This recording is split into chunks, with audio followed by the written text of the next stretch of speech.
Welcome to Sober Sunrise, a podcast bringing you AA speaker meetings with stories of experience, strength, and hope from around the world. We bring you several new speakers weekly, so be sure to subscribe. If you'd like to help us remain self-supporting, please visit our website at sober-sunrise.com. Whether you join us in the morning or at night, there's nothing better than a sober sunrise. We hope that you enjoy today's speaker.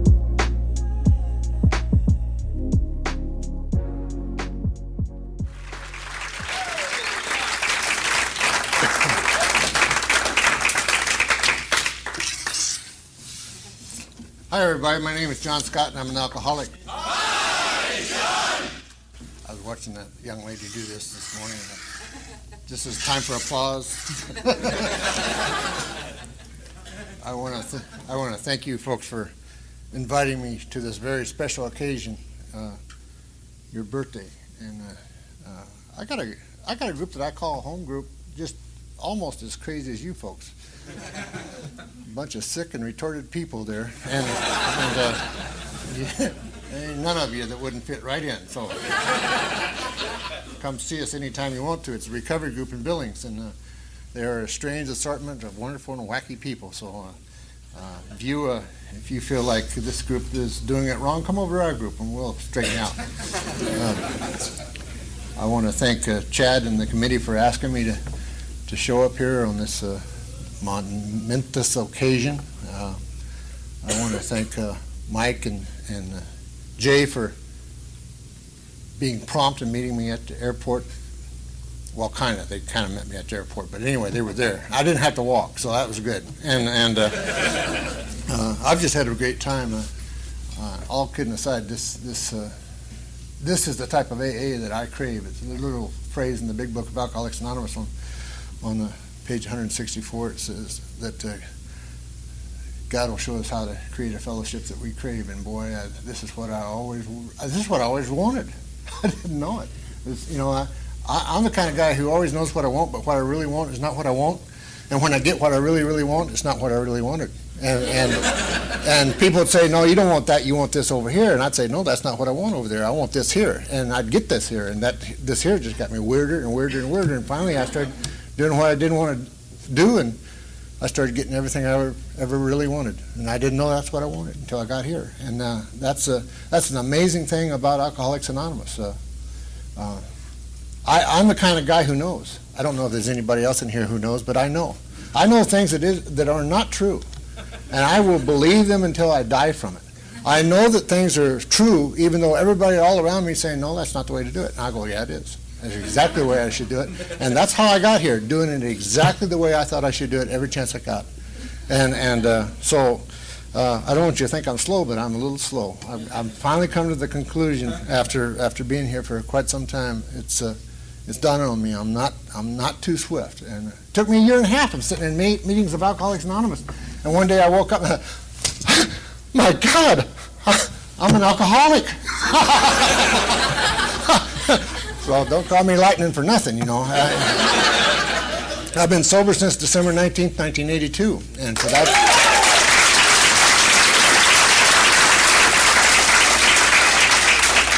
and for that I'm awful grateful, and so are a whole bunch of other people. This is not what I wanted to do. I didn't want to get sober. I mean, why would you want to get sober? I mean, really.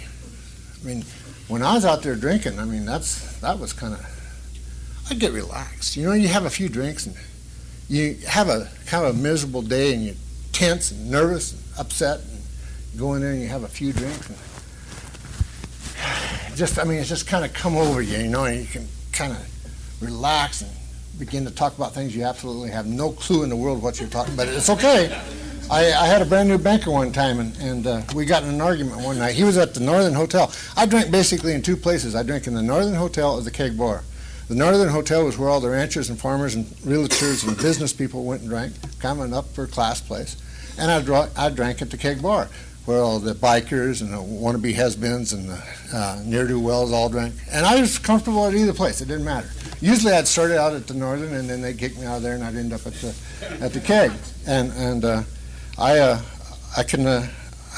I can't tell you how much whether I drink at one place or the other any more than the other. I mean, I don't know, because most of my stories, I was blacked out most of the time, so most of my stories hearsay. I'm married to the same wife that I was married to when I was drinking. We got to where we hated each other a lot. Not when I first found her. When I first found her, I thought she was it. And I was playing in a rock and roll band then at the time. A few years earlier, I was working for my dad on the ranch, and all of a sudden I thought I needed a little change. So I went from being a redneck cowboy in the early 60s to a long-haired, maggot-infested hippie in the late 70s. I'm a chameleon. What do you want to see? And I'll be it. It doesn't matter. And anyway, I got in this rock and roll band, and I was a legend in my own mind for quite some time. And we played all over the world and various other places. Mostly around Billings. And I don't have no flashy story. I really don't. I just drank, and I didn't get in a lot of trouble. I mean, every once in a while, I'd be forced into hitting a cop or something and get thrown in jail for a little bit. But there's no flash, really, to tell you the truth. At first, my drinking career was fantastic. I mean, I just had a blast, My wife, who was a black belt Al-Anon, and she thought that she was getting a pretty good deal when she met me because I was playing in this rock and roll band, and I didn't drink then. I just did as many drugs as I could, but I never drank. And I remember, she was kind of proud of the fact that I didn't drink, but after 4 years of starving to death, I finally decided to go back to work in agriculture, and I cut my hair, started drinking, started catching hippies and cutting their hair, and I just went back to another way of life, and it's easy for me to do that. I can do that without almost thinking. I mean, it just seems like the thing to do. I got this thing that I work with all the time, and it talks to me in the night, whenever I'm trying to sleep, and it'll tell me about how they're screwing me over again, and I'll figure out a new way to go. Like I said, I loved her dearly. I really did, and I found myself slowly, over a period of time, taking that beautiful woman and just almost destroying her. We ended up with several kids, and I ended up working for my dad on the ranch, and it was not a small place. We had a pretty good sized outfit. My job was in the morning, I'd step outside of my house and I'd go over to my helicopter and I'd get in it and I'd fly to work. And I'd make sure that there's about 75 alcoholics just like me working as hard as they could. And the reason I hired alcoholics is you don't want to hire Al-Anons and make you look bad, And I would at night I'd have them all over at my house and we'd be drinking, and I don't need to tell you, not much got done. It was a great place to work, but nobody worked. We finally went broke in that place, and that was in the 70s, and sold my helicopter and fired all my alkies, and one thing led to another, and I just got to where I drank a lot because the job load was over, and the reason I drank for the longest time is because I had this great big heavy job load that I had, and of course I drank because of her. If you had a woman like I did, you'd drink too, I during the late 70s I just got to drinking a lot. I drank every day. I drank as much as I could every day, and I wasn't always drunk, but if I wasn't drunk, I'd been drinking, and I didn't trust anybody that didn't drink. You can't trust them. How can you trust somebody who don't drink? And they didn't have any fun. And I wasn't worried about being an alcoholic, but one of the things that really bothered me is my wife wouldn't drink like I drink, and we'd have her have 2 or 3 drinks, and she'd get like 2 down, and she'd say, "Well, no, thank you, I'm starting to feel it." Of course you're starting to feel it. That's what you're supposed to do. You have a couple more drinks, and you'll get past that feeling, whatever you feel, and you'll get to what I feel. And she just wouldn't do it, and she'd sit there, she'd get these drinks with the umbrellas in them, and all the weird names and the weird colors, and she'd sit there and she'd do that, and she'd talk, or she'd sit there and she'd do that, and she'd talk. I mean, that's alcohol abuse. You never would touch it, And my deal was, I walk in the bar, and they know what my deal was. It's 2 at a time and keep them coming, and they knew what 2 at a time was, And I'd just sit down there. They'd set 2 drinks up, and if she was there, they'd ask her what she wanted. She'd go, "Well, and it's just like a major decision for her to figure out what she's going to drink. And I'd have to, I'd drink my two down, and she's still talking and letting her ice melt in hers, and I'd have to sit there and drink hers so I didn't look so bad because I ordered another set. And she never did do it good. She never could learn how to drink, and I was always kind of embarrassed by her attitude. And she never did catch it. And I was when I first got to Alcoholics Anonymous, I had a sponsor named Richard, and Richard he explained to me about the nature of the illness of alcoholism, and he'd point me to the doctor's opinion in the big book, and he'd talk about this allergy to alcohol that we have, and I couldn't get it. I couldn't get it, and I'm allergic to things. I'm allergic to apples, bananas, cherries, and avocados, and oh, by the way, I want to thank the committee for the fruit basket. When I take a bite out of an apple, I swell up, my chest swells up, my throat swells shut, and I can't breathe. And I never had a reaction like that when I drank alcohol. When I drank alcohol, I just got thirsty. I just wanted more. I mean, it just tasted like another drink. In the book it talks about a craving for alcohol. I never had a craving for alcohol, not once. I'd go into the town every once in a while, go to the Northern Hotel, and heck, it might be 8:30 in the morning, but I wasn't craving. I was just thirsty. And I'd go in there, and they'd give me two at a time, and they kept them coming until, the bar closed. And how the Northern Hotel would close is at 12:30, 1 o'clock, they would shut down. Well, the bars closed in Montana at 2 o'clock. So they would just shut down, and you could sit there and drink all you wanted to. Well, sometimes I'd find myself alone drinking, and everybody else is gone, and they'd just leave all the drinks on the table that everybody else had. And I would just, it's free booze. I mean, you can't turn that down. So I'd go around and I'd just mix all these drinks that everybody had left, and shoot, I'd finish it off, And somebody told me once that wasn't really social drinking, but I felt like it was a good deal for me. I thought it was like a blue light special, and I did that a lot. The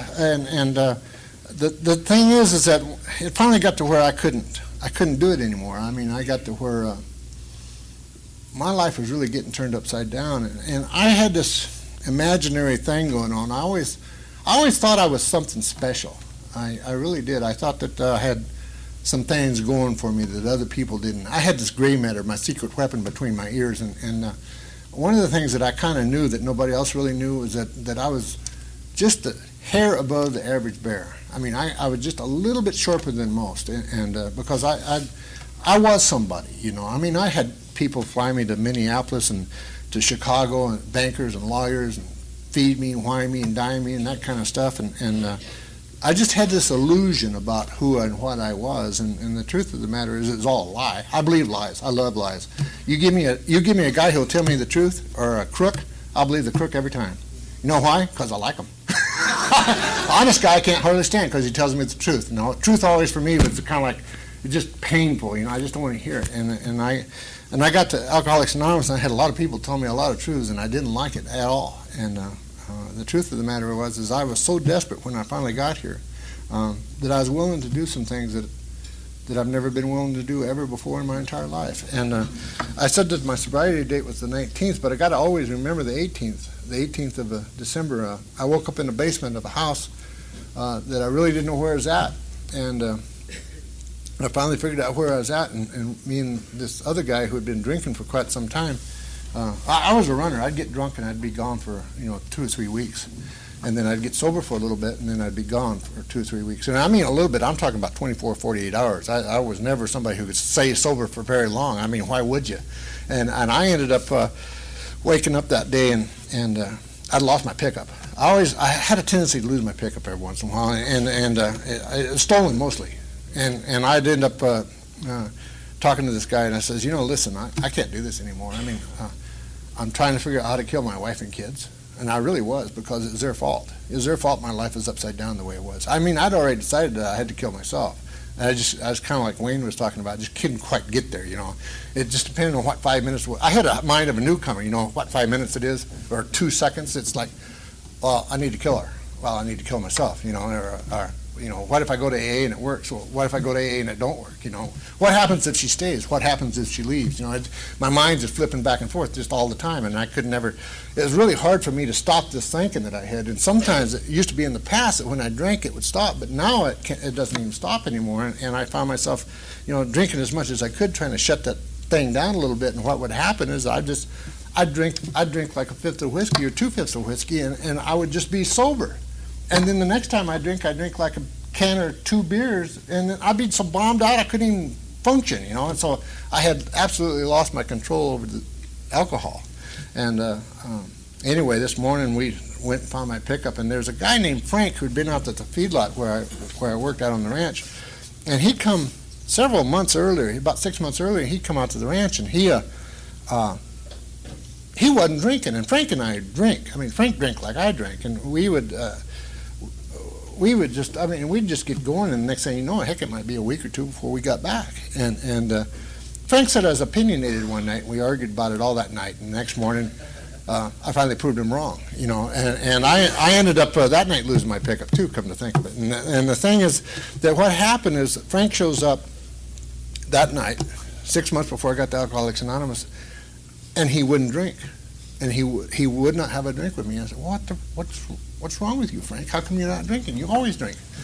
And he says, no, I'm just not going to have a drink. And I'm a very obnoxious drunk when I'm drinking. If you're not gonna have fun with me, then I have fun with you. And so Frank's trying to get up these stairs. My bar is in the basement underneath the kitchen, and his he was trying to get upstairs, and I'd just go grab him by the hind leg and drag him back down the stairs and put him on this stool, and we'd sit there and have these drinks. And well, he wasn't drinking, I was drinking. And he kept telling me he had to go, and I kept saying, well, why do you have to go? What's so important that you got to leave nobody like John sitting here by himself, And finally he told me, he says, well, John, he says, I'm gonna go to a meeting of Alcoholics Anonymous tonight. I've been going for about 4 months. I said, Frank, my God, Alcoholics Anonymous, aren't you overcorrecting just a little bit, Frank? And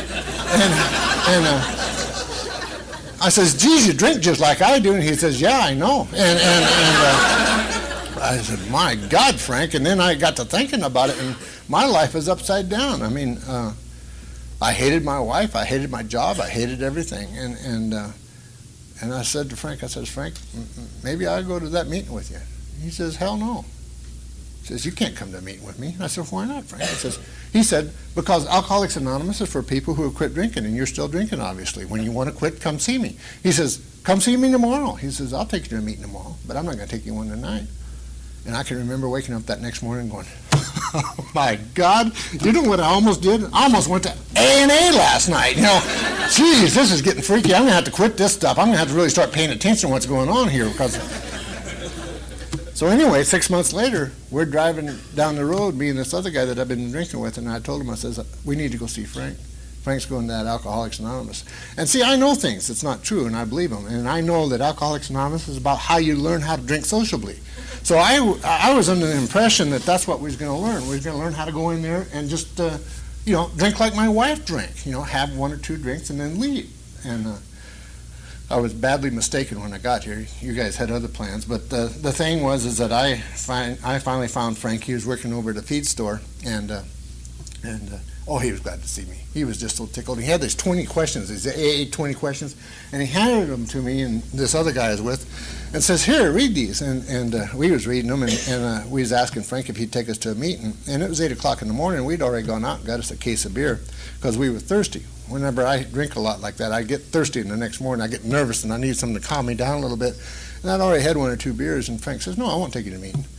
I said, well, come on, Frank, when can we go to a meeting of Alcoholics Anonymous? He says, when you quit drinking. He says, you've not quit drinking yet. And says, as soon as you quit drinking, I'll be glad to take you. He says, drink all you want to today. Drink until the sun goes down. He says, drink until midnight. He says, but, don't drink tomorrow, and I'll take you to a meeting. And he says, in the meantime, look at these 20 questions. So me and this other guy, we decided to go to the keg bar. It's 8:15 in the morning. And I knew another thing that wasn't true. I knew that with a name like Alcoholics Anonymous, your membership is dropping really bad. It have to be. I mean, Alcoholics Anonymous, come on. And then you guys was somehow getting these new guys to come in and getting them to pay $50, $25, $50, $100 a month for membership. And the way you suckered these dummies in there is you had this test that nobody could pass. There's 20 questions. So 5 of us guys in the keg bar at 8:30, 9 o'clock in the morning are trying to pass this test. And we're, check 1 off, you may be. Check 2 off, you probably are. Check 3 off, you're in bad trouble. 4, you're done. Well, heck, I'm getting like 18, 19 of these things checked off, and everybody else is too. And, it's obvious. It's a trap. It's a stinking trap. And my wife was working at a bank at the time because, it was in the middle of a recession in Billings, Montana. Nobody could get a job anywhere. And one of the time, she'd move out, she'd move in, she'd move out, she'd move in, and all this was going on because we'd hate each other for 5 seconds, and all of a sudden we'd fall in love again, and then have to bring her back, and then she'd leave, and then I'd have to go find her, or I'd leave, and she'd have to come find me. We hated each other, but we couldn't turn loose. You know what I mean? And we just couldn't turn loose of each other, but we hated each other. And the more we hated each other, the more we couldn't turn loose, and the more we tried to help each other, the worse we got. And so finally, one of the times she moved to town, and she said she was going to get a job. I laughed. I said, what the hell, you're going to get a job? How can you get a job? We have this recession going on in Billings. All my friends at the keg bar, ain't none of them have a job. Been looking for years. And I didn't know I was married to a pre-Al-Anon. She went in there, and she found 3 jobs in a half an afternoon and was working all 3 of them. And one of them was at a bank. And the bank was having a party that night, and the night of the 18th. And I called her and I says, I'm not going to make it to the party, because she would not go anywhere with me drinking after some time, and because I'm the kind of guy to get up on the bars, pour drinks as I'm walking down over your drinks, I got kicked out of those places. It's one thing to get kicked out of the Northern, it's another thing to get kicked out of the keg, and it didn't matter. It seems like they just didn't like me sometimes, and I'd called her up and I told her, I said, Cindy, I'm not going to make it to your Christmas party. I just can't make it. I'm drinking. But I want you to know one thing. I'm going to Alcoholics Anonymous tomorrow. Oh, she was elated. She went, and I drank all that day. The 18th, I drank as much as I could, and I never even got drunk. I drank all day long, and I couldn't even get drunk. And I would sit over there in the corner, and I would cry. I'd cry because I was so lonely, because nobody loved me, because nobody cared about me, and I had such deep feelings for other people, and I just bawl. And then you'd come over and try to console me, and I'd want to fight you, because you're one of those people. You're also against me or for me. You're always against me or for me, one or the other. And it didn't matter. If you was really for me, you wasn't for me enough, because if you was, you'd do this or whatever it was. So you was always against me. Everybody's against me. So I just bawl. And the next morning, I woke up, and for some reason, that was on the 19th, and I've never had another drink since. And I went to Frank called, says, I want you to come in a little early. Says, go to have a supper with me and a guy named Richard. And he says, and if you would, you come on in early, and we'll sit down and we'll visit a little bit. Well, we went over to this restaurant, and I was not hungry. The fact is, when I drank like I drank, I didn't want to eat for days and days after I quit drinking. I didn't want to eat when I was drinking, and I used to tell people I was anorexic when I got to Alcoholics Anonymous, and look what it's done for me now, because I only weighed about 160 pounds at the time. I know it's hard to believe, but I was kind of ganted up, and I found myself going over there to this restaurant, and Richard and Frank were there, and they would, order the steak, it's really good, and they ordered me a steak, and they ate it, because I wasn't hungry, and I remember Richard asking me some questions. And he told me a little bit about his life and how he had worked for General Motors, and how he had made a lot of money over the years, and then he had been struck with this disease called alcoholism, and he'd been fired, got sober for 5 years, went back out and drank again, and now he's sober again for 5 years. And he wore a 3-piece suit, wingtip shoes, and just stood just like this, because he had bad back, and smoked cigarettes just like this constantly, just a little bit intense. And he asked me, he says, do you believe that you're responsible for your own actions? Now, I know that this is an elite group of Alcoholics Anonymous, because I've been trying to get into it for over 6 months, and I keep getting turned down. And my mind is just wheeling and rolling. And I said, yes. And he says, good. He says, maybe now you'll start acting like you're responsible for your own actions. And I thought, my God, he's been talking to Cindy. I knew he had, and at least Richard had, or Frank had been talking to Cindy, because Frank and Cindy were later on, whenever I got into Alcoholics Anonymous, Frank would always rat on me every chance he got, and usually through Cindy. And so anyway, I told him yes, and he says, good, maybe you'll start acting like it. And I didn't know at the time, but Alcoholics Anonymous was already starting to get my mind set to where I could do things that I never dreamed possible. I found myself going to that meeting that night. I don't remember much that was said. I remember that there's another new girl there, and I've never seen her since. I also remember that there's people laughing and scratching and having a great time with each other. They were just having a ball. And I was really kind of feeling sorry for myself because they were all paid counselors, obviously. Because if they was alcoholics like I was an alcoholic, they wouldn't be laughing and having a good time. And that night there was a guy who said that he would be my sponsor. And my thoughts was, well, he must be going to pay that $50 for the next few months and kind of get me started here or something like that. I didn't know what a sponsor was. And he says, I'll tell you what you do. He says, when I go home tonight, he says, I want you to go home with me. And so I did, and he talked to me about Alcoholics Anonymous for several hours until 2 o'clock in the morning when the bars closed, and then he said, it's time for you to go home now. So I went home, and in the morning he called me back up again and says, come on in, and he had an auction, and I went in there and stayed there until about 11 o'clock, and then 2 guys from the group showed up, and then they took me out to eat at lunch, and they all the time we're talking about Alcoholics Anonymous. Now I'm really kind of nervous about this time, so they fixed up this concoction of K-Roll syrup and honey and orange juice and a few vitamins and put it in a blender and said, drink this, it'll make you feel better. It didn't make me feel better, but it tasted so bad I just told them, I feel better, I really do. And they kept trying to push this down for days, and I kept telling them, I feel better, but they wouldn't go for it. They wanted me to drink it, and I hate orange juice to this day. But what happened is, little by little, I'd have another bunch of guys get me later on in that afternoon, and then they would take me to the meeting that night, and then this guy who was my sponsor, he would take me home until 2 o'clock, and at 2 o'clock I'd go home, and then the next morning I'd show up at his place. And they started relaying me for 2 or 3 weeks, and I didn't drink. And here's a guy who was knocking out a fifth and a half of whiskey every day with 2, 3, 6 packs of beer. And I just went from that to zip, to nothing. And life is not wonderful when that happens. It just makes you a little tense. And in the meantime, my sponsor starts calling me in the middle of the night saying, they're getting close. They're in my closet. Get in here. I need some help now. Who are they? I don't know, but they're getting close. I'm like, I may be new, but I'm not stupid, And then he'd call me back up and say, they're outside. They're in the car. They're going to come in here any minute. Get in here. Click, and I'd call up other people that he was sponsoring at the time. I'd say, Jesus, have you talked to Johnny today? Yeah, he's crazy as hell. It's like, what should I do? I don't know. I'm not going over. Me either. And then you hang up the phone would ring. It's Johnny. I said, who you been talking to? I was talking to Joey. Joey's just worried about you. Oh, Joey's against me too, huh? We go talk to the old timers, and they say, stay away. Just keep coming to meetings, keep coming. So even though I was new, I knew that was just a little twisted, and in about 45 days, he'd gotten mad at his group, and he'd gotten mad at his sponsor, and he got a little twisted, and he was gone.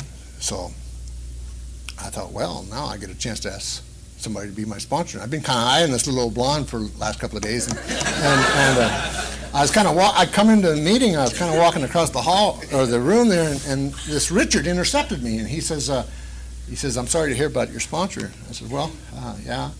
He says, I'm going to be your sponsor now. I said, well, Richard, I'm not sure that I don't really think I want you to be my sponsor. I mean, I didn't ask or nothing. Oh, he says, it doesn't matter what you want. He says, I'm going to be your sponsor now. And he was like that. He always knew what I needed before I knew what I needed, and he would just tell me things to do, and somehow I was sick enough that I would listen to this used car salesman and do what he told me to do, and in a few days I'd bought a car from him, a diesel, but he really had a way about it. He made me feel like I was important, but at the same time, he made me understand that there's a whole bunch that I didn't have a clue about, and he was able to kind of spoon feed me along a little bit and get me to do things that I would not do for anybody, I came in here and I had this bad attitude because I had the secret weapon, because I knew a little more than most of you. I mean, I looked at the steps on the wall and the traditions, and I thought, yeah, for those people, they're probably going to need them.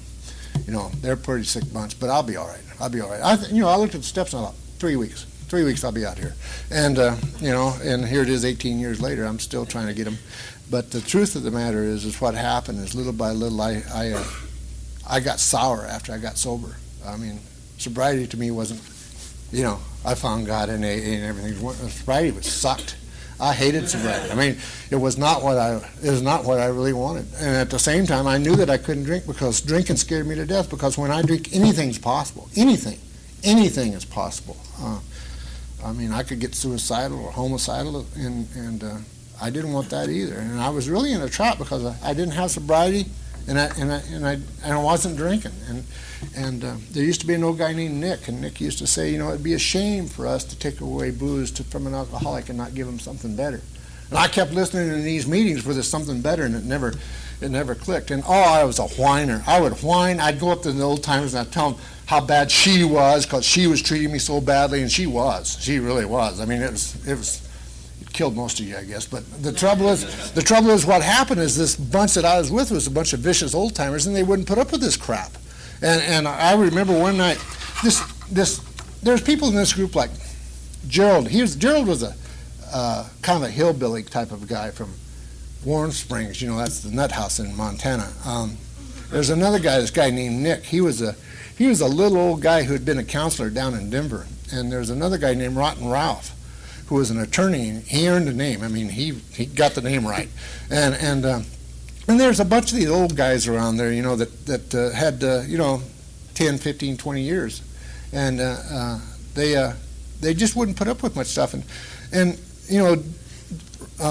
Rotten Ralph's deal was, he would sit there in a meeting and he would pick on some new guy, and kind of, there may be a group there, but you know who he was talking to, and he would sit there and say these things that would just cut you to the bone. And then after he was through, he'd pull out $1 out of his shirt pocket and say, now, if I have really made you mad, maybe I ought to buy you your first drink. So if anybody wants a drink, here's $1. These are the kind of loving people I was running around with. And then there's this other guy, this Nick, and Nick says, there's no need for me to remember anybody's name around here unless they've been here for 6 months, because everybody's just coming and going. He says, I'm not even going to worry about it. And by God, I'm going to make him remember my name. So I walked up to there one night, and I don't know if you've ever done this with an older member, but you sit there and you kind of say things in a way that you kind of get them to where they're eating out of your hand, where they're kind of going with you a little bit. And I started telling old Nick about this bad story of woe that I had with my terrible wife that I was still married to, even though I couldn't stand her. And I could see it in his eyes. He's starting a little compassion, And there's about 8 or 9 people left in the room that night, and all of a sudden he jumps up and screams at me. He's got this real high, shrill little voice, He says, so you're a goddamn alcoholic. Now what the hell are you going to do about it?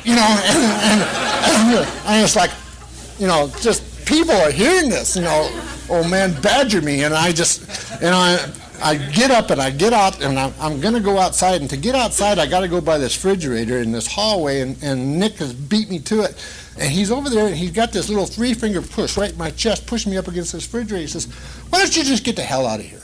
He says, you're wasting your time, you're wasting their time, and you're dang sure wasting my time. Just get the hell out of here. And old Nick's just right over his corner, just right over his shoulder. Here, get in there. Let me buy you your first drink. Let me buy you your first drink. I'm about a month sober, and I get outside, I push them aside, and I get outside, and I get in this car that my sponsors told me to turn on it's a diesel, it doesn't go anywhere. I was trying to spin this gravel out in the middle of the parking lot. I get about halfway home, and just going crazy, and I'm honking the horn, and I'm beating on the dash. I got to drive 35 miles to the ranch, and it just kind of dawned on me, I am an alcoholic. What am I going to do about it? And one of the things that old Gerald would do, he'd sit there and he'd shake your hand. He's a kind of a self-appointed greeter, and he'd come up and shake your hand, see how he's doing. And I'd tell him, terrible, hate you, hate God, hey. And he'd say, he did that for a couple of weeks, and then he says, all right, that's enough. He says, John, from now on, he says, when I meet you, when I come up to you and I shake your hand and I ask you how you're doing, you're going to say, Why, Gerald, I'm getting better in every way every day. Thank you very much. And and I go in there, how you doing, John? Well, Gerald, I'm getting better every day, every way. Thank you very much. You know, I found myself a few days after the refrigerator incident, I found myself driving back to town, and I was just, and my head was just, just going nuts, and I gotta see that stinker. And Richard, my sponsor, who insisted that, I came into a meeting one time. I'm a farmer and rancher, and I had to be working on a tractor late one time, and I came in, and I was wearing my old hat, and I was greased up from one end to the other. And the deal was I'd always sit next to him, and I came in there and I sat down next to him. He looks at me and he said, "Get the hell away from me." I said, "What the hell's wrong with you? Get over there someplace. Get as far away from me as you can, because I'm afraid somebody might know you or think I know you." And he says, "Oh, by the way, after the meeting, you and me." I hated that, because when he said after the meeting, you and me, was always a bad sign. And he explained to me. He says, "This is a place that saved my life."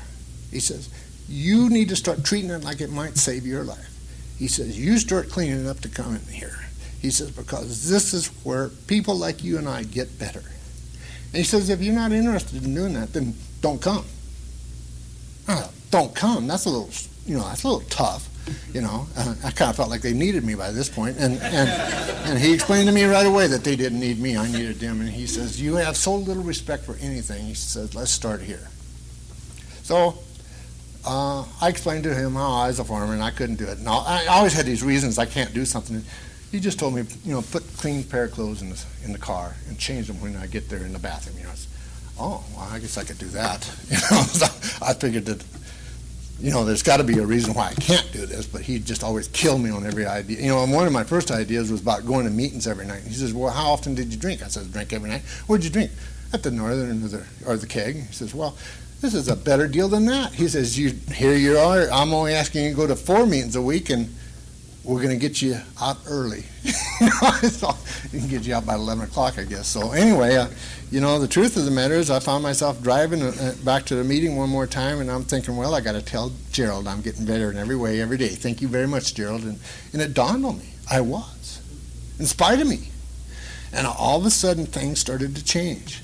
And all of a sudden, I began to see that there were things happening here that I did not plan on. See, I thought Alcoholics Anonymous was about how do you quit drinking. And they taught me early on that Alcoholics Anonymous is about how do you start living. How do you start changing your life in order to live. And I didn't know that. I thought that it was about putting a plug in a jug and everything's going to be wonderful. And putting a plug in a jug, if you're an alcoholic like I'm an alcoholic, is brutal. It's absolutely brutal. And that's why I like what you guys are doing here, because if you're going to do it, it sounds to me like it's going to take a lifetime. That's what the book says. And if it's going to be a lifetime and you're going to do it, by God, let's have a little fun doing it. Let's get a little excited about what's going on here. And I've been to some places and it's just like, watching paint dry around there. You don't want to smoke. Somebody might go up in flames. And it's just, But what happened is, little by little, I was shown what can happen to somebody in Alcoholics Anonymous. My wife and I was getting a divorce, and my sponsor says, "Well, now, who's divorcing who?" And I said, "Well, I'm divorcing her. Spent a lot of money on it, too, I might add." And she was going to cost me a lot more, too. And Richard says, "Oh, you'll quit that right now." You don't understand. This woman's crazy. She lays in wait in closets with baseball bats when you come home in the middle of the night, And he says, "Sure, she's crazy. She's got to be crazy. Anybody live with you for that long has got to be stinking out of her mind." And he says, "I'll tell you what." He says, "We don't want you two to get separated, because if you get separated, all of a sudden there'll be 4 of you." And he says, "If we can keep you contained, we have a shot here." He says, "What I want you to do," he says, "I want you to start doing something a little different." He says, "From now on, I want you to go home and I want you to tell her how much you love her. But you're a liar, just so you know that. You're a liar."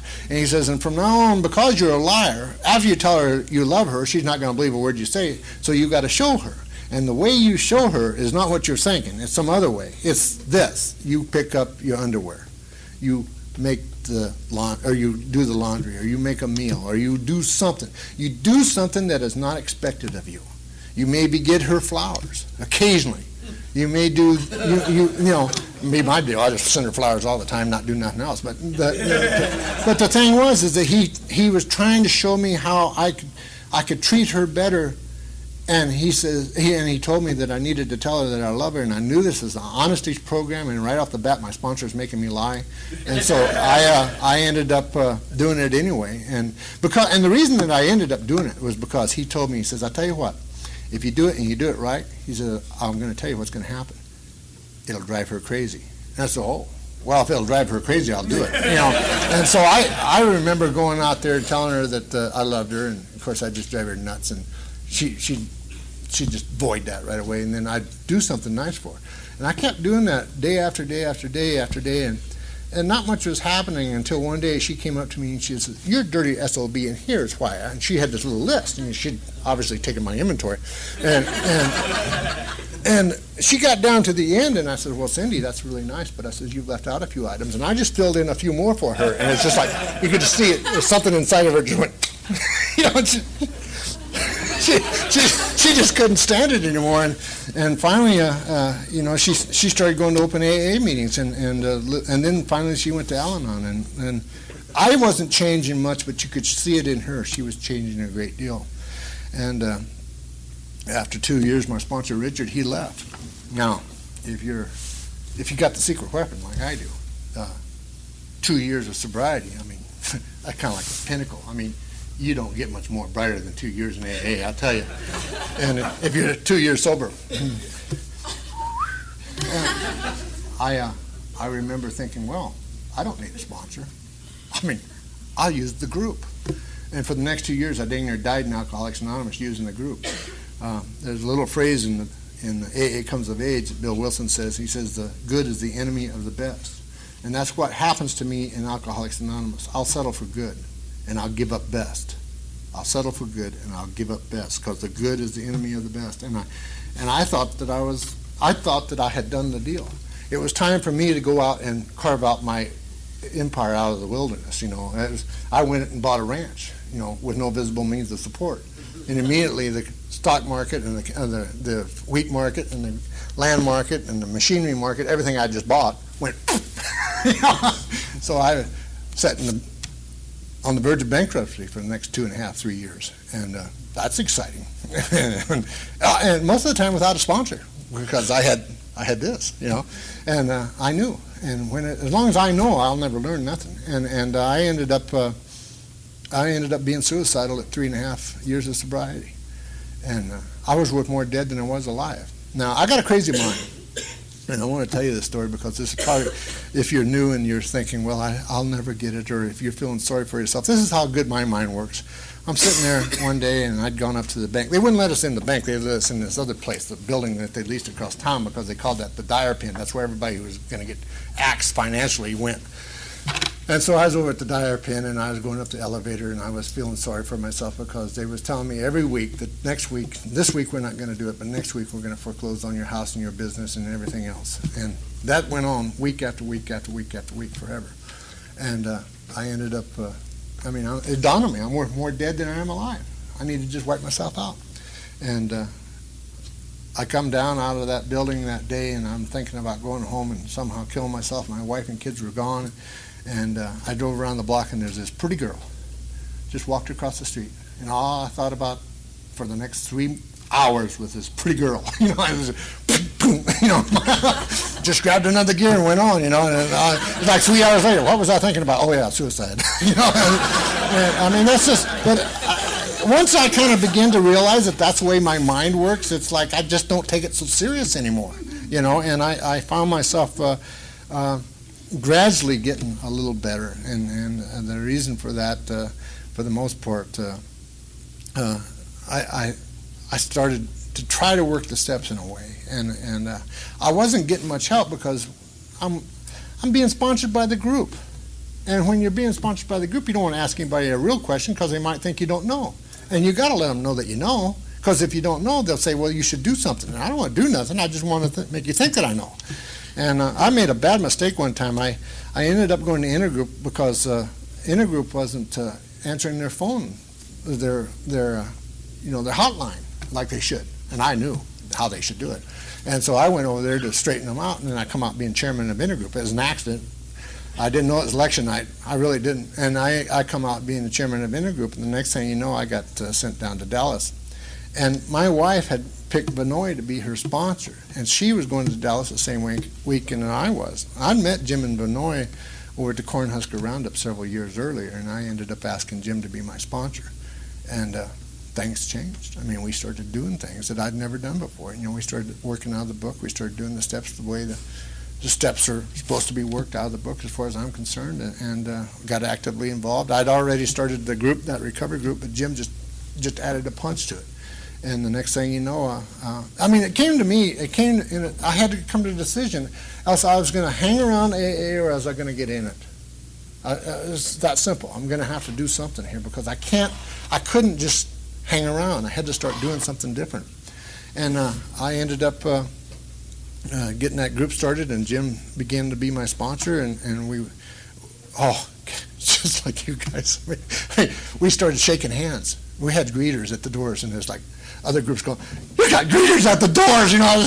What are you making those new guys do? You're making those new guys do things that they don't want to do, you know. And, well, you'd ask this new guy, one night we had these guys, we got like 8 or 9 guys living in a house, and we had a district meeting, and district's main topic of conversation was these 8 or 9 guys that was living in this group house that was owned and operated by the recovery group, which is a lie. I mean, the 8 guys rented the house, you know, and the sponsors was making them do it. You know? It's like, no, and the people that was living in the house was there that night, and they say, no, that's not right. And there was people that's saying how it really was, and here you had the people who was living in the house saying how it was, and it was just, you know, it's AA at its finest, you know. It's just insanity.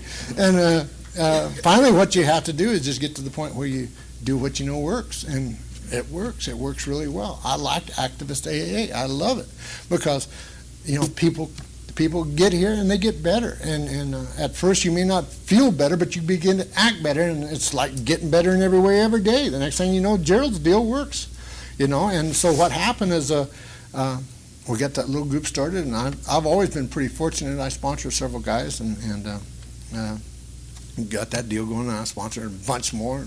Good to see Wayne here. You know, Wayne was this case of all of his own when he got here. He wasn't very happy after 6 years. I get a lot of guys with some time that aren't very happy coming to Alcoholics Anonymous, and it's fantastic because what happens is the same thing that happened to me. Is all of a sudden the light bulb switches on, and things begin to be an attraction. And I got to see my sponsor Richard. He caught lung cancer and died, and I was there the night he died. And Jim Shaw, he caught lung cancer and he died. And the sponsorship thing is an amazing deal. It's like Wayne said yesterday. It's not who your sponsor is so much as who you make him. And I got to see that. I'll never forget this as long as I live. Jim was living in Palm Springs, and when he died, and I was lucky enough to be there the weekend that Clancy and Jim and I can't think of the other guys that celebrated 30 years that year. There was a couple others. I can't think of their names. Clint Hodges was one of them. I can't think of the other. But anyway, and Jim was just, I mean, he was a great big man, and all of a sudden he's, all canted up, and he's thin, and he's just weak and sedated, and he got his little coat on and his tie is undone, and Clancy drives up outside, and Jim sees him out of the corner of his eye, and all of a sudden Jim struggles up, and he gets up, and he puts his coat on, straightens his coat on, straightens his tie up, and he walks to the door, and he says, "My sponsor's here," and there's just new life. And it was because of what Jim made him, what Jim made Clancy to be. And I mean, not that Clancy's not, he's something else, but it's how Jim looked at it, and I could see that. And for the next 3 or 4 days, Jim was a totally different guy. He was his old self again, and it was a blast. I mean, and he told me, he says, he got me in the back room. He says, "John," he says, this is before Clancy showed up. I've been thinking, he says, "I'm not going to make it." He says, "You need to get a new sponsor." And he said, the guy's name is, and he was heavily sedated, and he'd just go down like that. And I go, Jim. And Jim, oh yeah. He says, I've been thinking about you, and you need to get a new sponsor, and you don't have to do this if you don't want to, but his name is, and he goes like, Jim! And Shaw goes, you remember his laugh? He goes, ha! He says, okay, he says, that's that guy down there in Nebraska, and I went and asked Dick to be my sponsor. I'd already asked Dick to be my sponsor. I didn't have the heart to tell Jim, and Dick says, my God, Scott, you're a carrier. He says, I don't know if I want to ask you, or I want to do it or not, but he accepted the challenge, I guess, and so he's been my sponsor now for the last 5 years, I guess, and he's helped a lot. I mean, he's been a great gift in my life. And Alcoholics Anonymous is just a phenomenal place. I came here just hoping to get sober, and I found out that it's way, way more than that. And you want to be careful about your home group, because what you have here is very, very important. Because if you're an old guy like me, one of these days you're going to wake up and your daughters are going to be raising their hand for the first time as an alcoholic. And you're going to be awfully grateful that she has a place to go where recovery is happening, where there's enthusiasm, where there's activity, and where she can be fairly safe from those guys. Not that works wonderfully around here, because we are sicker than most, but the thing is that at least you got a chance, and that's what we owe these folks that come behind us. We owe them the opportunity to recover as we have, and what we're doing is not lightly taken. It is absolutely paramount for people of alcohol, people who have alcoholism, because without this, there's not a shot. I mean, they've tried everything for thousands of years, and nothing works for us. And this is not that good, but by golly, at least it worked for a nut like me, a fruitcake like Wayne. Wayne and I can make it. Anybody can make it, and there's a few of you here that,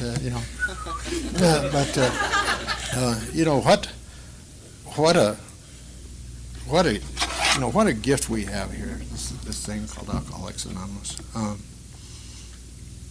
I was going to talk to you a little bit about the allergy of alcoholism. And if you're new here, maybe this will make sense to you, because I had a hard time with allergy. I mean, even though I was allergic to apples, bananas, and cherries, and still am, I couldn't get it through my head about the allergy and about social drinking and about how that works and plays into this part. And if you read the doctor's opinion in the big book of Alcoholics Anonymous, he does a really good job of explaining it. And what I found out is that there's a big difference between my problem that I have with alcohol and the problem that I have with apples.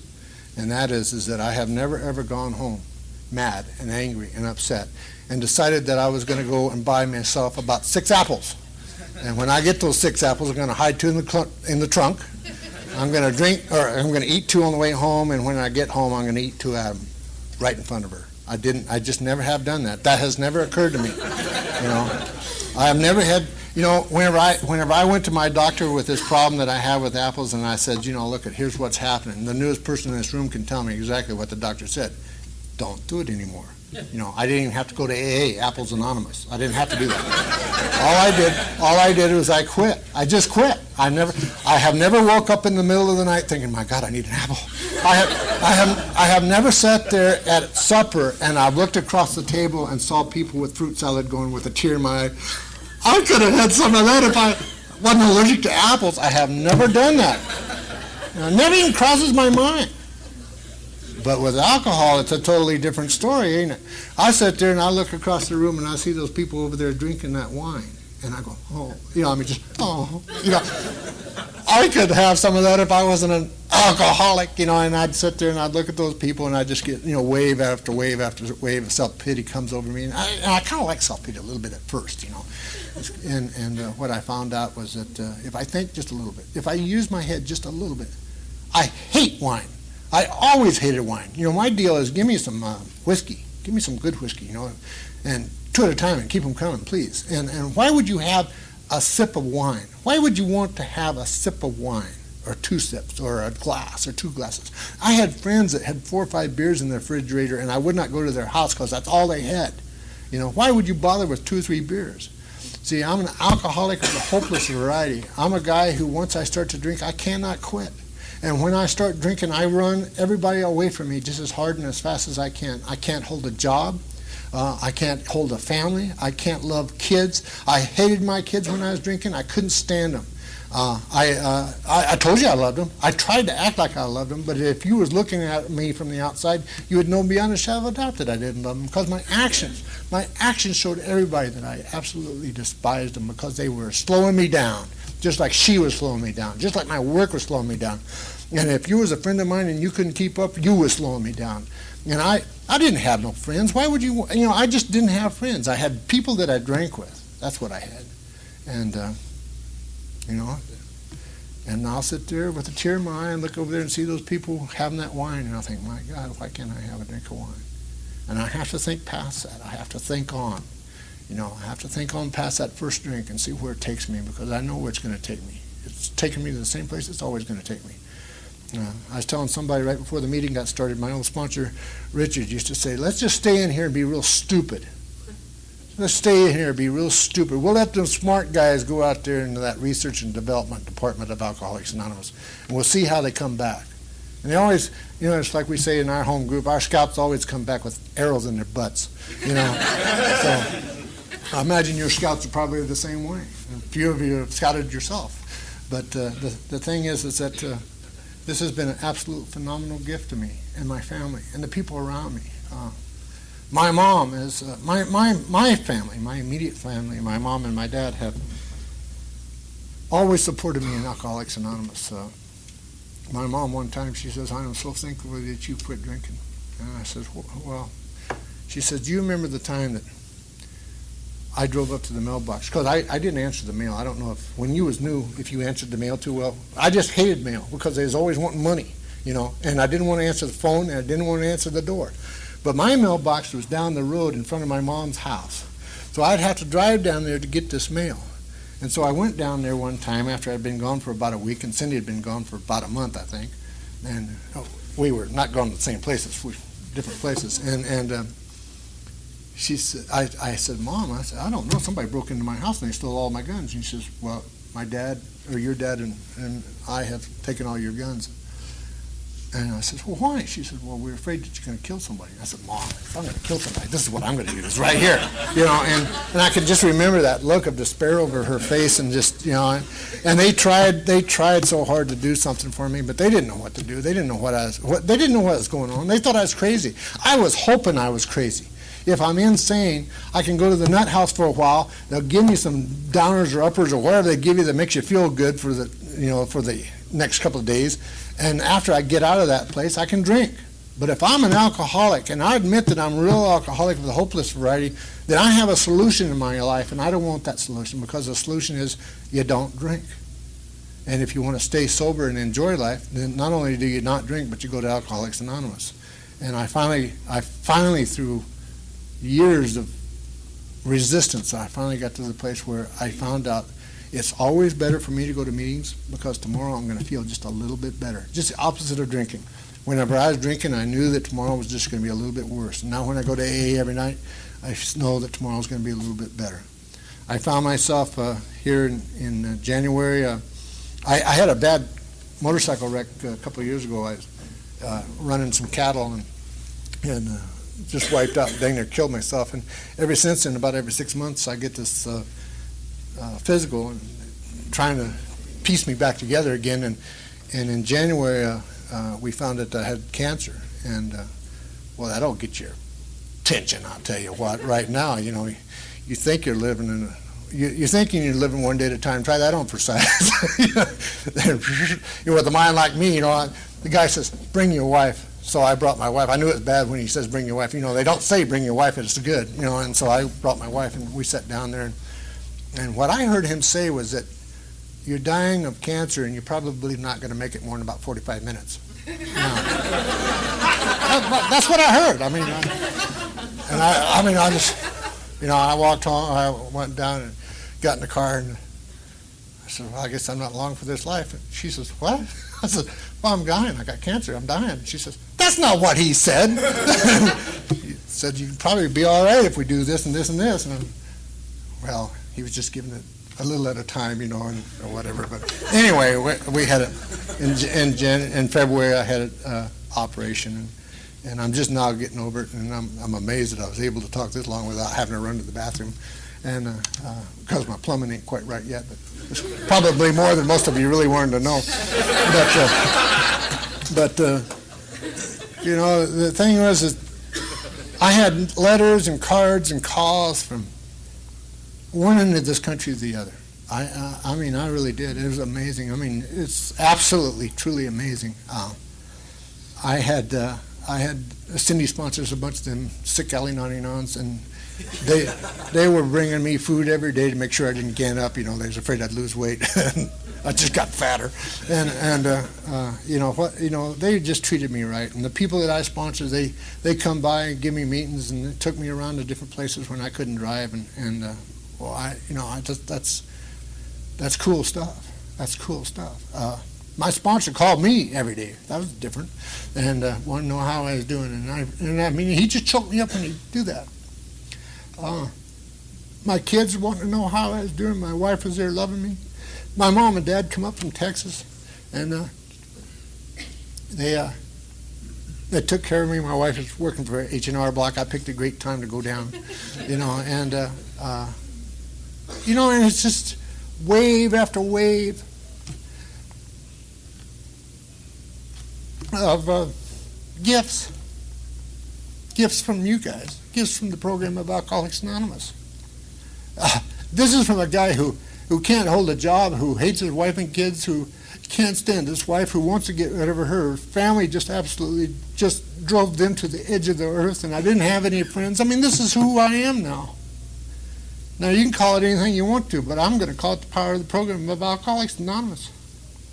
Because in here, if you stay here and you do what the book asks us to do, and you simulate some kind of interest for a period of time, all of a sudden one day some goofy newcomer will come up to you and ask you if you can be their sponsor. And if you're like me, the first 15 I sponsored, I killed them all. They all went out and got drunk in rapid succession.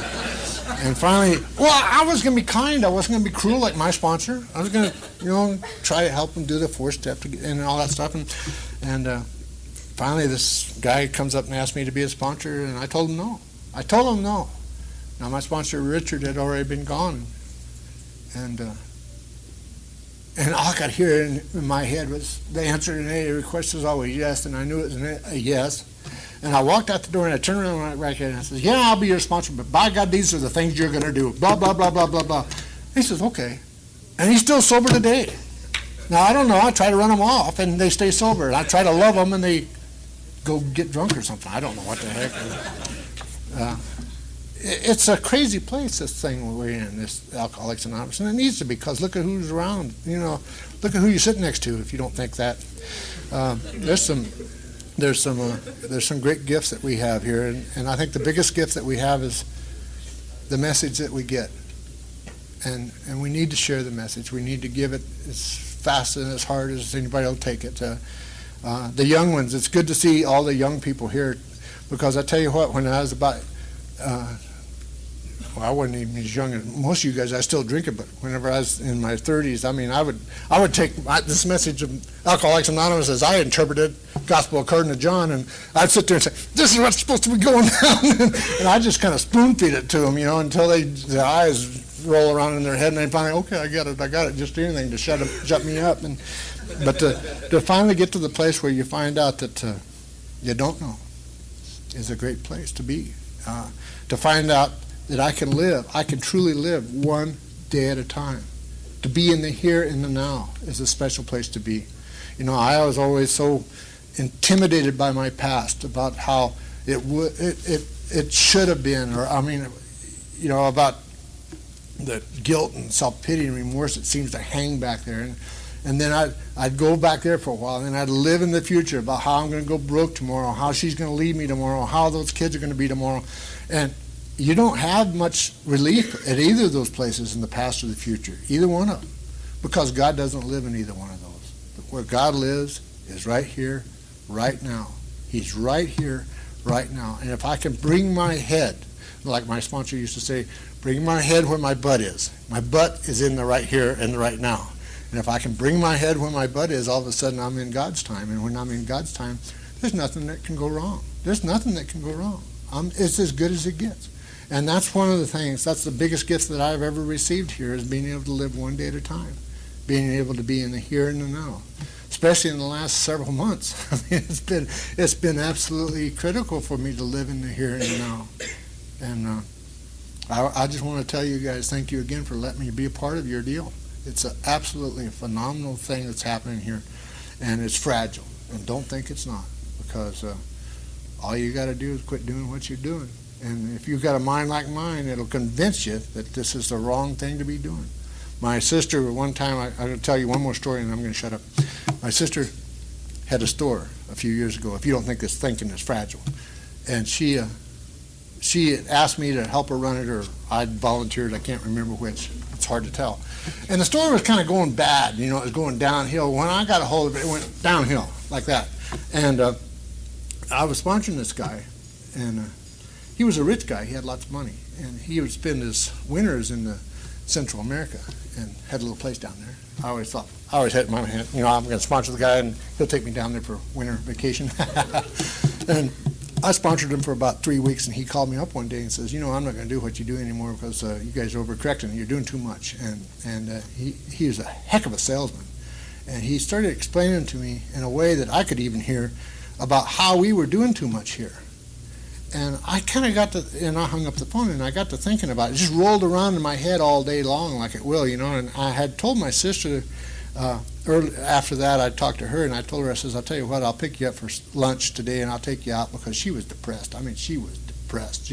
She's not one of us. She was really depressed. She wasn't one of those, we get depressed, so give me something for it. So I feel better.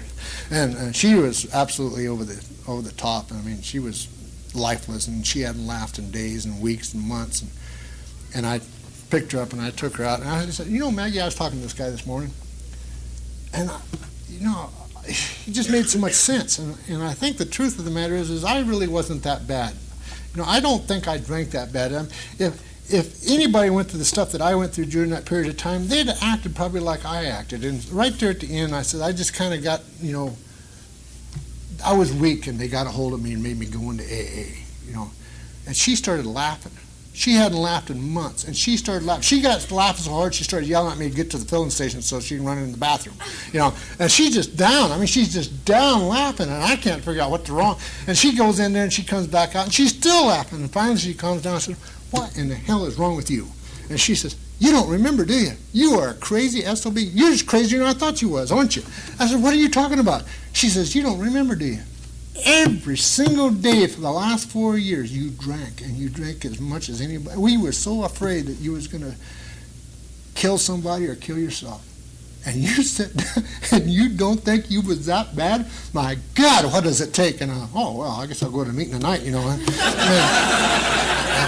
I mean, and if you're here for a few years, that took place at 11 years of sobriety for me. So sometimes quickly, sometimes slowly. Sometimes not at all, I guess. But the truth of the matter is there's no place I'd rather be. And I'm just excited to see this happening like it is here. And I want to thank you guys again. Thank you very much.